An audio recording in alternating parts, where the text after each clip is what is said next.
नमस्कार बंधुरा नवदिगंत चैनल पक्ष থেকে আপনাদের সকলকে জানাই স্বাগতম।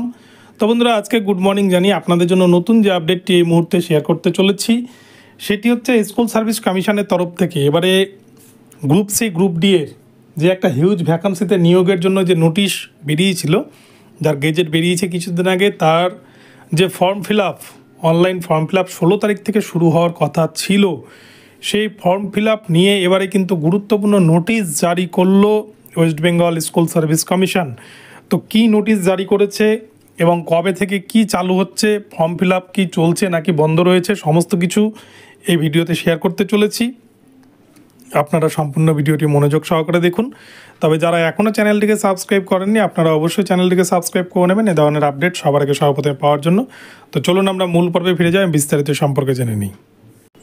তো বন্ধুরা প্রথমেই দেখুন, West Bengal school service commission তাদের অফিসিয়াল ওয়েবসাইটে জানিয়ে দিয়েছে non teaching staff could not be made live from 16/9/2025 as notified earlier. অর্থাৎ আগের যে নোটিশ ছিল সেই নোটিশ অনুযায়ী 16 তারিখ থেকে শুরু হওয়ার কথা ছিল, যেটা কিন্তু অলরেডি শুরু হচ্ছে না।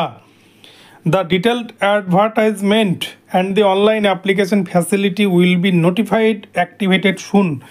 অর্থাৎ কবে থেকে এটা শুরু হতে চলেছে তার সম্পূর্ণ কিন্তু নতুন অ্যাডভার্টাইজমেন্ট করে আর নতুন নোটিশ করে জানিয়ে দেওয়া হবে। অর্থাৎ 16 তারিখ থেকে যেটা শুরু হওয়ার কথা ছিল সেটা শুরু হচ্ছে না, এই ফর্ম ফিল আপ পিছিয়ে যাচ্ছে। অর্থাৎ ফর্ম ফিল আপ পিছিয়ে যাওয়া মানে হয়তো পরীক্ষার ডেটও কিন্তু পিছিয়ে যেতে পারে বলেই কিন্তু অনুমান করা যেতে পারে। তো এর কারণটা কি হতে পারে সেটা কিছু জানায়নি, এবং কেন ফর্ম ফিল আপের ডেট পিছিয়ে গেলো সেটাও কিছু জানায়নি। তবে 9, 10, 11, 12 যে রিক্রুটমেন্ট প্রসেস, সেই রিক্রুটমেন্ট প্রসেসটাকে এসএসসি আগে নিয়োগ করতে চাইছে, সেটা করতে পারলে কিন্তু মানে সমাজের বুকে একটা স্বচ্ছতার একটা বড় নিদর্শন রাখবে, এরকম একটা বিষয় কিন্তু উঠে আসছে। এবং গ্রুপ সি গ্রুপ ডি নিয়ে কিন্তু এই মুহূর্তে তাদের ভাবনা চিন্তা নেই। তবে হয়তো পুজোর আগেই, আমার যেটা ধারণা পুজোর আগেই কিন্তু এই অনলাইন ফর্ম ফিল আপ হয়তো শুরু করে দিতে পারে স্কুল সার্ভিস কমিশন। তো দেখা যাক কী হয় শেষ পর্যন্ত। তো আপনাদেরকে বিষয়টি জানালাম।